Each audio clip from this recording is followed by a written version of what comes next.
Seja bem-vindo, seja bem-vinda à nossa quarta aula de práticas pedagógicas, transformações sociais no espaço e no tempo.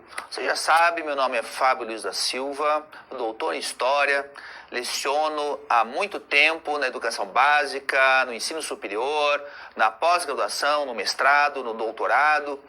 Nós trabalhamos durante esse nosso curso diversos temas que são muito importantes para a prática no dia a dia do professor, né? do docente na educação básica e também no ensino superior. Então nós trabalhamos a questão das cidades, por exemplo, como a cidade pode ser considerada um lugar de encontro tanto da história quanto da geografia, porque por ali passam aspectos físicos, aspectos humanos, aspectos históricos, sociais, biológicos, enfim. Estudamos também a questão da identidade nacional, como se foi sendo construída a ideia da identidade nacional e como isso pode ser trabalhado lá com o aluno da educação básica.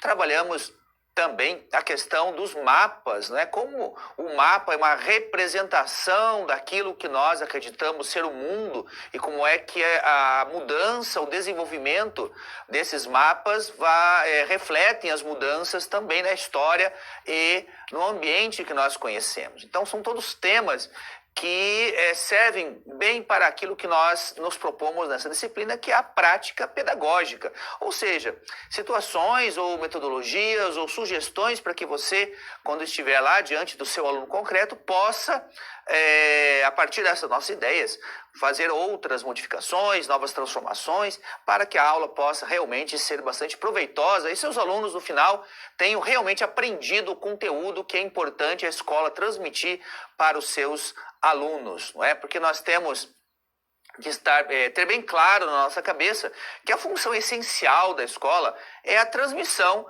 dos conhecimentos, a transmissão de tudo aquilo que a cultura humana, que o ser humano produziu ao longo da história para as novas gerações, porque isso não é transmitido pelo DNA. A cada geração, nós precisamos ensinar tudo aquilo que os nossos antepassados já conquistaram. Precisa ser ensinado novamente para eles. Se isso não acontecer, todo aquele esforço, todo aquele conjunto de conhecimentos a respeito do mundo, a respeito da natureza, a respeito do ser humano, ele se desfaz, ele acaba, ele desaparece.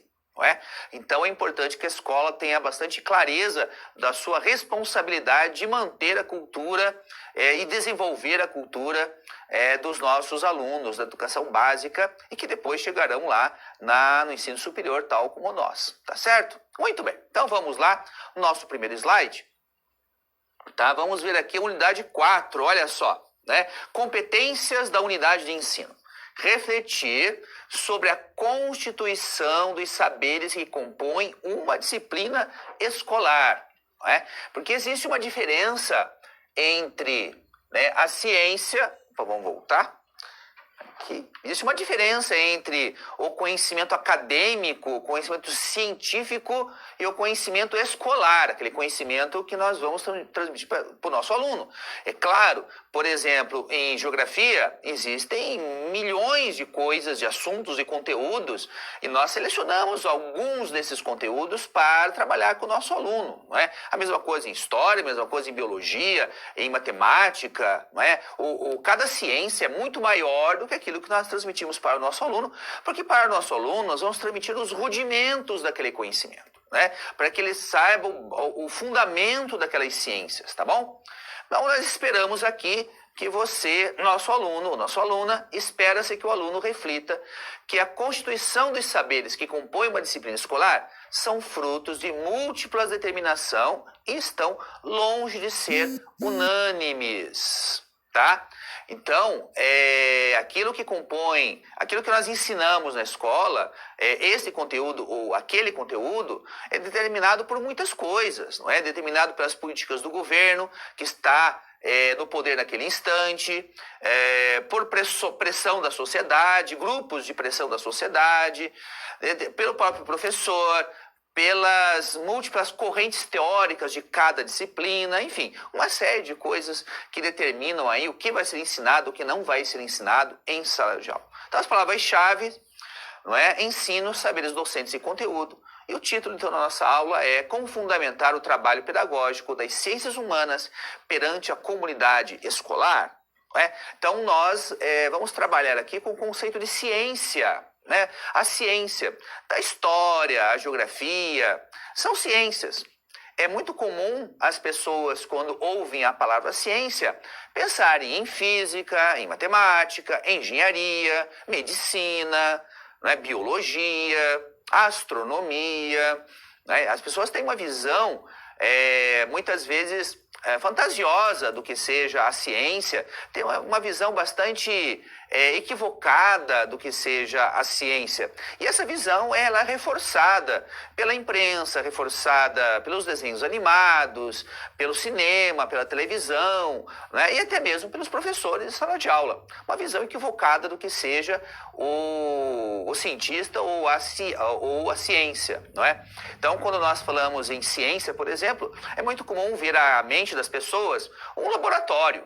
Um laboratório com vidros com líquidos coloridos e saindo fumaça, ou então computadores com um montão de luzinhas piscando.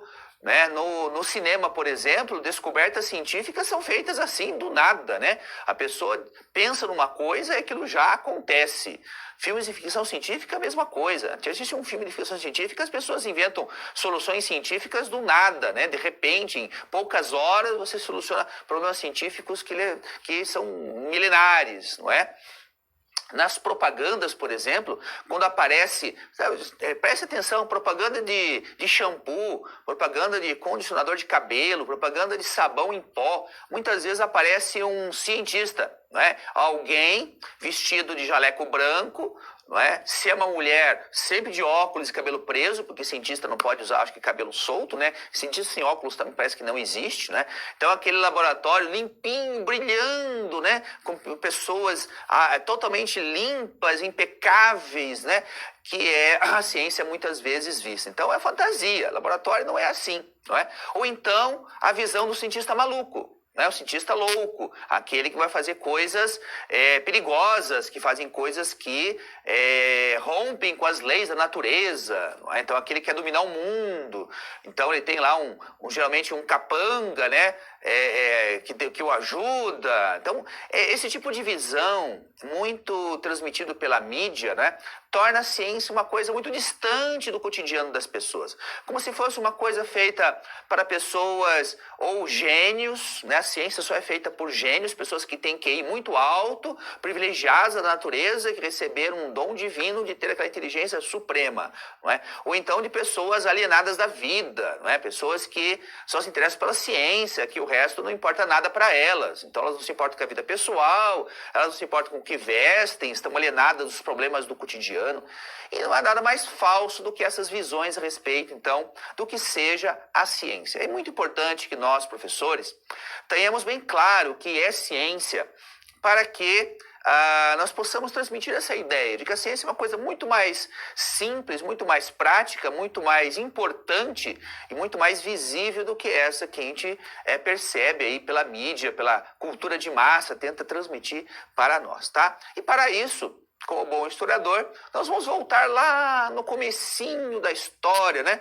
Eu costumo dizer que todo historiador, quando vai falar qualquer coisa, costuma voltar aos gregos antigos, né? Isso é quase uma mania do historiador voltar à Grécia Antiga. Então nós vamos lá, vamos ao próximo slide, verificar justamente isso, né?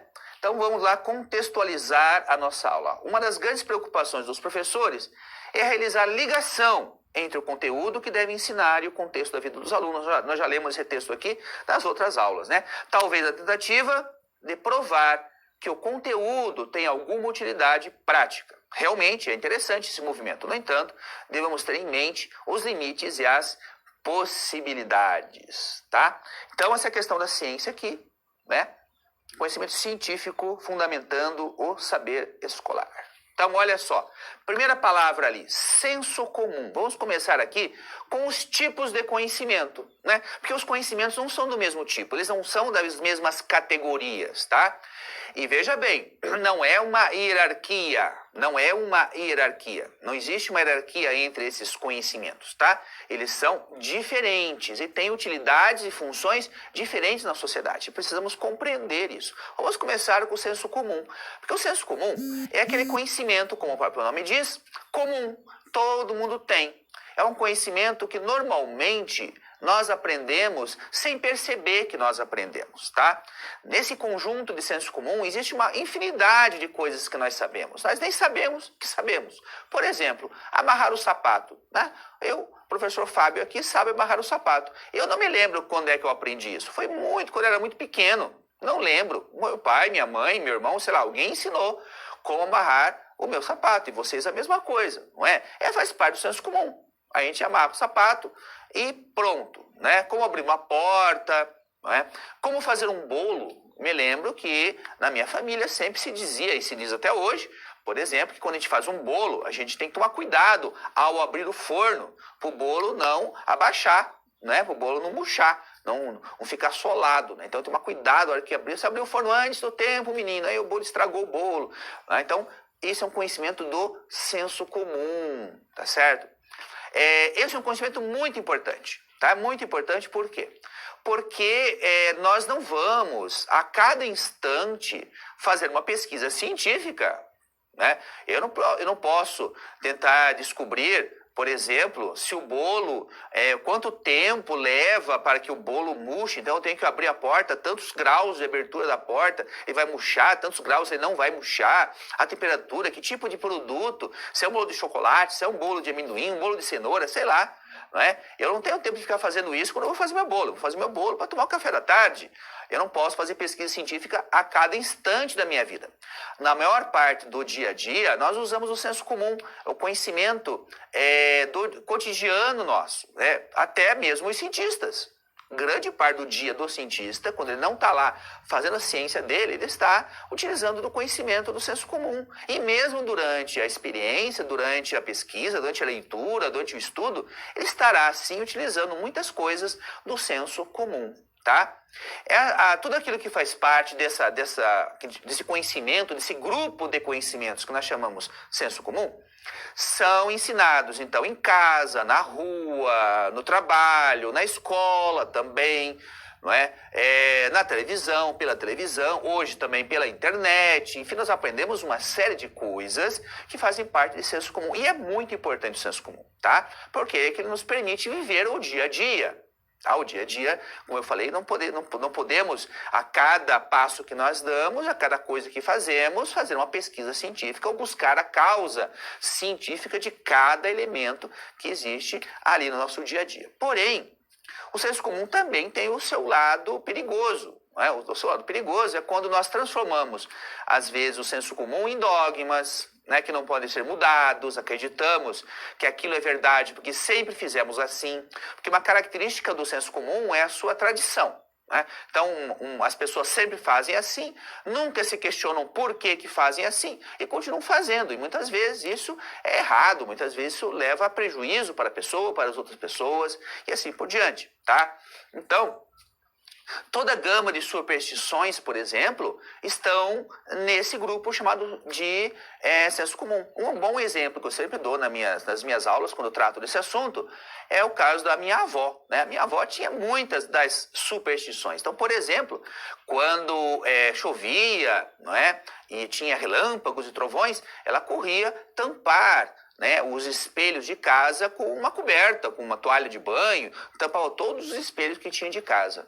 E não adiantava eu falar para ela, mas vó, né, se um raio, né, lá no céu descobrir que tem um espelho dentro de casa, se ele passar o telhado, passar a laje, né, não vai ser uma toalha que vai impedir ele de acertar o raio, né? Por que ele não ia acertar o raio, o espelho, né? Se ele passou pelo telhado, passou pela laje, né? Porque como é que uma toalha, o simples pano, vai impedir ele de acertar o dito cujo do espelho? Então, né? Mas é o senso comum, né? Ela sempre fez assim, a mãe dela fazia assim, a avó, a bisavó, a tataravó, todo mundo fazia isso, ela continuou fazendo. E ela não achava que funcionava, né? Nunca nenhum raio caiu lá em casa, né? O que comprova que, né, entre aspas, comprova que funcionou, né? Porque até hoje não caiu raio nenhum lá na casa dela, né? Então, veja, o senso comum, ele permite que a gente viva o dia a dia, mas pode nos trazer problemas, não é? Quando nós nos apegamos a certas práticas, a certas formas de pensamento, a certas representações que precisam ser superadas, precisam mudar, não é? de patamar, né? Por exemplo, outro exemplo histórico, né? Até o começo do século XX, as mulheres não usavam calças, era do senso comum. Não tinha nenhuma explicação científica para que as mulheres não usassem calças, ou não só vestidos ou saias, não é? Calça só no final do século XIX, quando se inventou a bicicleta, quando se inventou o automóvel, não é? O metrô, o bonde, né? As mulheres passaram a ter uma atividade pública muito maior, e aí aqueles vestidos do século XIX já não cabiam mais naquele novo mundo moderno, precisou mudar, né? Hoje a gente acha uma coisa comum, tá aí um montão de gente, mulheres que usam, né? A gente não liga mais, mas certamente as primeiras, né, sofreram uma série de críticas por conta do quê? Porque sempre fizemos assim, né? E você é o diferente, então acaba sofrendo as consequências disso. Então, muitas vezes, o senso comum ele também pode nos prejudicar, tá certo? Então, ele é importante, ele é necessário, cabe a nós aí balancearmos daquele conjunto de conhecimentos será útil ou não, aquilo que precisa mudar ou não daquilo que nós chamamos de senso comum, tá? Vamos voltar lá naquele slide? Então, o segundo aspecto aqui é a chamada filosofia, né? A filosofia é uma daquelas coisas que as pessoas sempre perguntam, aluno, então, de criança, né, adolescente, sempre pergunta pra gente, professor, o que é filosofia? Né? Aí é escrito no livro lá, aluno de sexto ano, está escrito lá no livro de história, né? Filosofia grega, tá? O que é filosofia? Então, normalmente a gente fala, bom, vamos começar com o significado da palavra, né? Filosofia, amor ao saber, amor ao conhecimento, amor à sabedoria, que Sofia é conhecimento, tá certo? É saber, sabedoria. E filo é amor, é você gostar muito do conhecimento. Então, filósofo, a princípio, o filósofo é aquele que ama o conhecimento, ama o saber. No mundo antigo, na filosofia, abarcava todo o conhecimento. Então, lá na Grécia Antiga, como eu falei, vamos voltar à Grécia Antiga. Na Grécia Antiga, que é a origem de grande parte da filosofia da nossa cultura ocidental, grande parte, não totalmente, né? Mas grande parte da filosofia ocidental, a filosofia era tudo, né? O filósofo, ele sabia ou procurava se interessar por todos os ramos do conhecimento. Então, o filósofo, ele falava de matemática, ele falava de estética, sobre a beleza, falava de teatro, falava de literatura, falava de história, falava de biologia, de física, cosmologia, astronomia, ele falava de tudo, né? Não havia essa divisão que nós temos hoje, que surgiu lá na época moderna, quando nós vamos ver um pouco mais para frente. O filósofo antigo, ele tratava de tudo, tá? Por isso que todas as ciências modernas, todo o conhecimento moderno, todas as disciplinas modernas têm seu pezinho, né, tem a sua origem lá na Grécia Antiga. Eu sempre falo para os meus alunos que seja qual for a profissão que eles vão seguir, vai ter um grego que falou alguma coisa sobre isso. Teve algum grego que falou sobre aquilo lá, né? Então, a psicologia, por exemplo, psicologia é psique, né? Psique é um mito grego, né? Psicologia. Você vai falar de política? Política é uma palavra grega, né? Polis, a cidade-estado grega. Política é o governo da cidade, o governo da cidade-estado. Democracia é uma palavra grega, né? Então, enfim, existem milhares de coisas que nos deram os gregos, tá? Então, a filosofia, ela vai buscar descobrir a essência das coisas, não é? Ela faz aquelas perguntas fundamentais, tá? Que normalmente a gente não costuma fazer. Por isso que muitas vezes o filósofo parece alienado, né? Ele parece, porque ele faz perguntas que não estão no nosso dia a dia, não são perguntas que ele faz todo dia a dia. Então, dia a dia a gente faz a seguinte pergunta, né? Que horas passa o ônibus? Quem é que vai vencer o jogo, né? Quando é que estreia o filme que eu vou assistir no cinema? Né? Como é que eu faço para ganhar mais dinheiro? No dia a dia eu tenho perguntas muito pragmáticas, perguntas do senso comum, claro, porque eu preciso viver. Né? O que vai ter para o almoço? Né? Enfim, nós temos perguntas do dia a dia. Então, nós raramente paramos para perguntar coisas assim, por exemplo, o que é o belo? O que é beleza? Olha, o que é a beleza? A gente costuma falar muito, ó, isso é bonito, isso é feio, isso eu não gosto, aquilo eu gosto, não é? Eu gosto dessa música, eu não gosto daquela. O nosso aluno fala muito isso. Muitas vezes nós, professores, vamos, para dinamizar a aula, trazemos uma música. Aí os alunos já chiam. Coisa antiga, professor, coisa ruim, coisa feia, não gostamos dessa música, né? Mas eles não sabem por que gostam ou por que não gostam. Eles nunca discutiram essa questão do gosto e da estética, né? Nós não fazemos essa pergunta normalmente. Por isso que parece estranho quando alguém faz. Eu sou estranho, né? O que é o belo? Peraí, como é que é? Parece uma coisa tão óbvia, né? O que é o belo? Né? Será que varia de acordo com o tempo? Será que varia de acordo com a pessoa, com a cultura da pessoa? Né? Ou será que existe uma beleza universal que vale para todos? Tá? A mesma coisa com a pergunta, o que é justiça? O que é justiça? A gente fala tantas vezes, isso foi tão injusto, né? A vida é injusta, né? Cometeram uma injustiça contra mim. Nós sempre falamos sobre a justiça ou injustiça, mas poucos de nós paramos para conceituar, né? O que é a justiça. Tá? Existe uma justiça para todos? Né? Em que se baseia? Quem que diz o que é justo e o que não é justo? Né? Em que se baseia o meu julgamento do que é justo e o que não é justo? Quando eu falo isto é justo ou isso não é, de onde veio as normas que me dizem isso? Né? Onde eu aprendi? Eu não nasci com aquilo ou será que eu nasci com aquilo? Tá? Ou podemos perguntar também qual a melhor forma de governo? Será que só os mais inteligentes devem governar? Será que os mais ricos devem governar? Será que é o povo que deve governar? Será que é uma pessoa só? Né? Será que são os filósofos, como queria Platão? Tá? Qual a melhor forma de governar, então? É uma pergunta típica, né, da filosofia. O que é o bem? O que é o mal? Como é que eu sei o que é o bem e o que é o mal? Quem determina o que é o bem e o que é o mal? Né? São as pessoas? É Deus? Onde está escrito essas normas? Na Bíblia, no Corão, nos livros sagrados das diversas religiões ou está na natureza? Será que o bem e o mal é uma questão da natureza? Será que não existe um padrão de o bem e o mal e cada um acha o seu padrão? Né? Então, essas são questões fundamentais. Não é? Como eu aprendo? Né? Como é que nós conhecemos o mundo? Será que o que nós conhecemos do mundo é verdadeiro mesmo? Como é que eu posso ter certeza num conhecimento que eu tenho? Né? Já houve muitos conhecimentos que eram verdadeiros e agora são falsos. Por exemplo, durante muito tempo você achou que a Terra era chata. Né? Hoje nós sabemos que a Terra é redonda, tá certo? Então as coisas vão mudando, né? Como é que eu sei que isso é verdade ou não? Não é? Como é que eu provo isso? Os meus sentidos, será que o conhecimento vem através dos sentidos? Tá? Eu só posso conhecer através dos sentidos ou eu posso conhecer só com a minha mente? Tá? Se é com meus sentidos, como é que eu posso ter certeza que os meus sentidos estão corretos? Por exemplo, eu sempre dou o seguinte exemplo para meus alunos. Você pega uma bala de menta. Né? Você pega uma bala de menta, você toma água depois de uma bala de menta, parece que a água está gelada. A água não está gelada, né? Mas a bala de menta faz você sentir a água gelada. Tá? E existem pessoas cujo cérebro tem certa estrutura, por exemplo, que elas...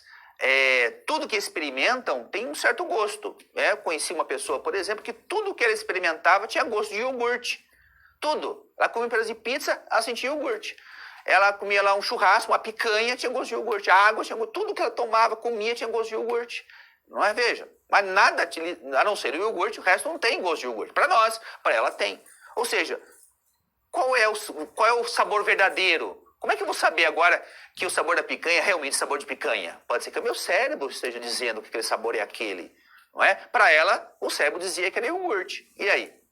Né? Então veja quantas coisas sobre o conhecimento. Nós não fazemos essas perguntas no dia a dia. A gente só vai consumindo as coisas. Por exemplo, a questão da verdade é uma dessas. A gente vai consumindo a verdade, vai consumindo, e a gente não para pensar de onde saiu aquilo, porque aquilo lá, quais são as condições que aquele conhecimento foi produzido e assim por diante, tá? Então a filosofia, por isso que ela é fundamental. É fundamental para todas as pessoas, tá?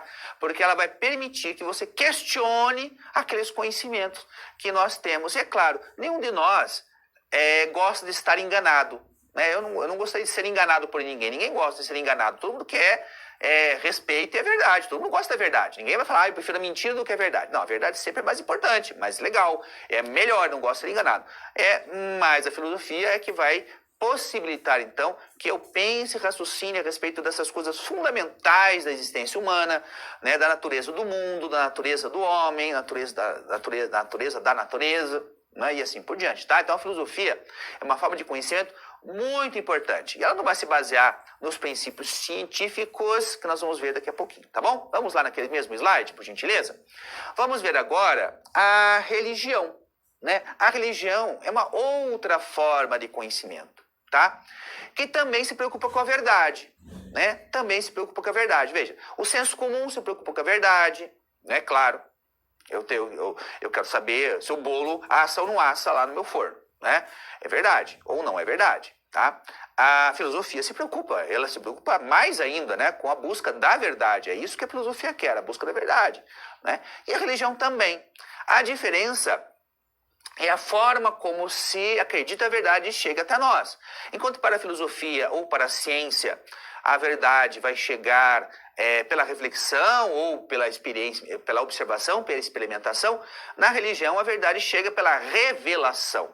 Tá? Então, nas mais diversas religiões que existiram e existem, não é? A verdade chega por meio de uma revelação. Então, a divindade ou as divindades nas religiões antigas, ou Deus, não é? Chega para uma pessoa, como para Moisés, por exemplo.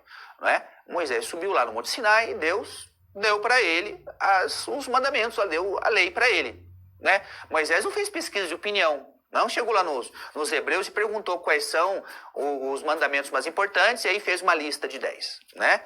Ele foi lá e recebeu direto de Deus a verdade, né? E ó, tá aqui esses mandamentos, tá certo? Então não tem pesquisa científica, né? Não tem como debater isso, discutir com Deus. Olha, eu acho que esse aqui não era muito, não dá, né? Deus ordenou e você apenas registrou aquilo. Moisés registrou aquilo e a verdade então é revelada a uma pessoa, né? Assim foi com Muhammad, né? O Maomé, assim foi com vários outros líderes religiosos que nós temos por aí, tá certo? Muito bem. Então esse é o pensamento religioso, muito importante na sociedade, né? O desprezo ao pensamento religioso é um dos principais equívocos que a gente pode ter, né? O peso da religião e do conhecimento religioso na sociedade, em todas as sociedades, até a nossa, ela tem que ser levada em conta, porque a religião nos dá respostas, né? Podemos concordar ou não, dependendo da religião que nós assumimos, mas ela dá respostas a questões fundamentais também da existência humana, né? Por que nós estamos aqui? Não é? Dá respostas por que nós estamos aqui, o que acontece depois que a gente morre, né? Qual a nossa relação com as outras pessoas, né? Então, a nossa relação com o mundo, ela dá respostas a essas questões que são importantes e são significativas, que a filosofia também busca, né? Só que a filosofia busca responder isso talvez na reflexão própria, né? Enquanto na religião, a busca por essa verdade vem através da revelação, por meio da revelação, tá bom? Vamos lá naquele slide ainda. Nós temos a arte, que é uma outra forma de conhecimento, tá? A arte, ao contrário das outras formas de conhecimento, é uma que não tem essa preocupação necessariamente com a verdade. Ela pode até se preocupar com a verdade, mas ela não tem necessariamente essa preocupação, tá? Por exemplo, eu posso pintar um cavalo cor-de-rosa, mas professor, não existe cavalo cor-de-rosa. Não existe, mas eu não preciso pintar o cavalo de verdade. Eu posso pintar cor-de-rosa porque é o meu cavalo. Eu pinto da cor que eu quiser. Né? Tem um pintor que eu gosto muito, né? Ele tem um quadro que exemplifica bem a diferença da arte e das outras formas de conhecimento, né? Que é o Magritte. Magritte tem um quadro dele, uma pintura que é um cachimbo, né? E aí está escrito assim, ele escreve embaixo no quadro, mas embaixo do cachimbo ele escreve assim: isso não é um cachimbo. né? Mas como não é um desenho de cachimbo, é exatamente isso que ele quer dizer. É uma pintura, é uma representação de um cachimbo. Não é um cachimbo. Portanto, ele pode fazer o cachimbo dele da forma como ele quiser, não é? Por isso que a arte, a partir de um certo momento, deixou de ter a preocupação em estar ligada ao mundo real. É por isso que a gente estranha muitas vezes, a gente abre aquela obra de arte tão esquisita, né? Aquela coisa lá que ninguém, nossa, não parece com nada, né? Porque a gente fica tentando identificar uma árvore, uma pessoa, um carro, uma cidade, sei lá, mas não tem nada que identifique com o mundo concreto, então a gente acha muito estranho, né? Porque a gente ainda busca na arte essa ligação com o mundo real mecânico, né? Automático. Tá? É claro que toda arte tem uma ligação com o mundo real, porque é feito por pessoas reais. Mas aquela ligação mecânica, né, de muitas obras de arte, que são belíssimas, claro. Eu adoro, né, obras de arte do Renascimento, obras de arte do realismo, do neoclassicismo do século XIX, do romantismo do século XIX. Acho belíssimas obras de arte. Uma perfeição na representação humana, que é fantástico. Né? A habilidade técnica, né, que esses artistas tinham é fantástico, realmente fantástico. Né? Então, mas nós apegamos a esse tipo de arte, né? E esquecemos que a arte não tem essa preocupação. Então, em buscar uma verdade universal para todos, o artista é livre para fazer o que ele bem entender, sem estar preocupado com se o cavalo é cor-de-rosa, se o cavalo é marrom, né? Ele vai pintar lá da forma como ele quiser, tá? Então, vamos lá para aquele slide, né? O último agora, então, é a ciência, que é o que nós estamos trabalhando aqui, tá? Então, veja só. Então, o que é essa tal de ciência? Né? Vamos fugir daquela coisa, né, do cientista maluco, ou do cientista genial, né? Na verdade, a ciência é uma coisa muito corriqueira, é muito metódica, não é? É muito das pequenas coisas. Na descoberta científica não vem assim da inspiração. O cientista não fica lá sentado, lá na cadeira dele, de repente vem uma ideia na cabeça dele. Pronto, inventou a fórmula que cura o câncer. Não existe isso, tá? Não é assim que funciona. São mitos que a gente foi criando, né, do cientista que descobre, né, de repente, ele estava tomando banho e ele descobriu, né? Isso vem desde os gregos antigos, lá com Arquimedes, né?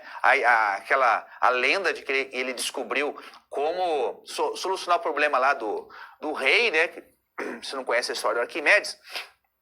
Arquimedes precisava descobrir quanto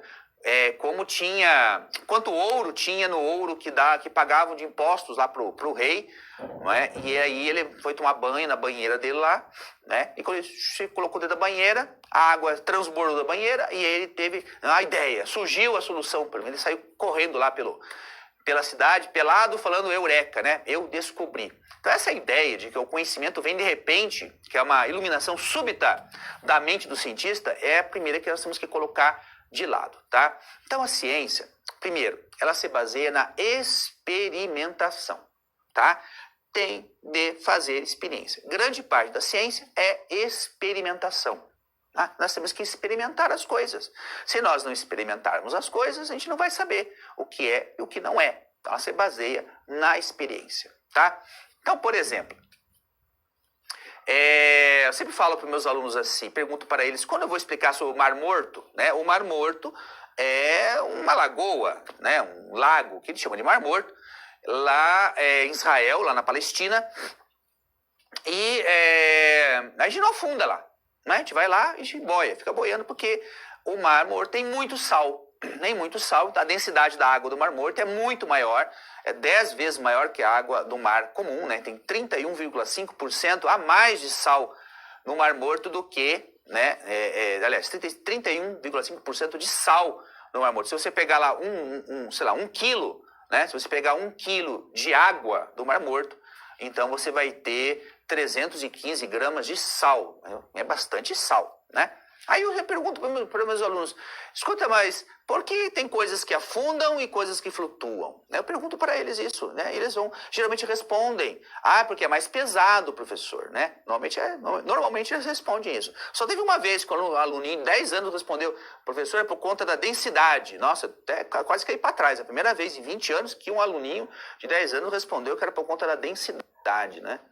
Agora, quando eu falo assim, então, que nós flutuamos no Mar Morto, os alunos passam a achar que tudo flutua no Mar Morto também. Se jogar um elefante lá, ele vai flutuar. Se jogar uma pedra, vai flutuar. Tudo flutua, que dá para você andar em cima da água, né? Eles já começam a exagerar o negócio ali.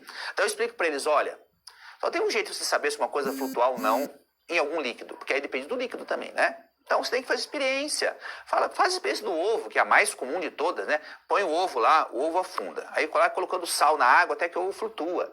Né? Você tem que fazer experiência para saber. Então você põe uma coisa, põe outra, aí vai fazer até chegar na solução. Funciona assim. E a experiência é uma coisa monótona. Tá? A experiência é uma coisa monótona. Então, você quer ser cientista para ter emoções fortes o tempo todo? Não vai ter. Não é? Que vai inventar do nada alguma coisa? Não vai. Você vai ficar observando um fenômeno anos, às vezes. Anos. Tá? Para chegar a uma conclusão. E às vezes chegar a uma conclusão que não era aquela que você esperava que ia chegar. Né? Então você tem que fazer experiência para chegar às conclusões, tá? Tem um caso clássico de como é que funciona um método científico, né? Que é o caso das ovelhas, né? Lá na Europa, no século XIX, tinha uma doença atacando as ovelhas, e aí um cientista resolveu fazer um remédio, uma vacina para as ovelhas. Então como é que ele fez? Então ele pegou e separou as ovelhas, pegou umas ovelhas saudáveis, né, separou em 3 grupos, tá? 3 grupos. Um grupo é o grupo de controle. O grupo de controle é aquele que você não vai fazer nada com eles. Então as ovelhas ficaram guardadinhas lá, bonitinhas, ele não fez nada com essas ovelhas do grupo de controle. Uma delas ele vacinou e o outro grupo ele não vacinou, tá? Nos dois grupos, naquele grupo que ele tinha vacinado e no grupo que ele não tinha vacinado, ele injetou doença. No grupo que ele vacinou, as ovelhas não ficaram doentes. Naquele grupo que ele não tinha vacinado, as ovelhas ficaram doentes e morreram. Então ele percebeu que a vacina dele funcionava, né? Porque naquelas que ele vacinou, as ovelhas não ficaram doentes, apesar de terem sido infectadas, tá certo? Então provou que a vacina dele funcionava, e assim que funciona a experiência. Você vai lá e experimenta. Ah, professor, para que serviu o outro grupo, então, que ele não fez nada? Aquele outro grupo, o grupo de controle, é para que ele percebesse se não tinha algum efeito colateral, né? Podia ter um efeito colateral, ora. Elas podiam não ter pego a doença, mas a vacina podia ter um efeito colateral, sei lá, caísse toda a lã da ovelha, as ovelhas ficavam careca, né, sem lã, aí não adiantava nada ter uma ovelha saudável e sem lã, porque o que interessava para o produtor da ovelha, claro, era ter lã, né? Aí teria que fazer uma outra. Então ele tinha que comparar aquela ovelha que foi vacinada com a ovelha saudável, para ver se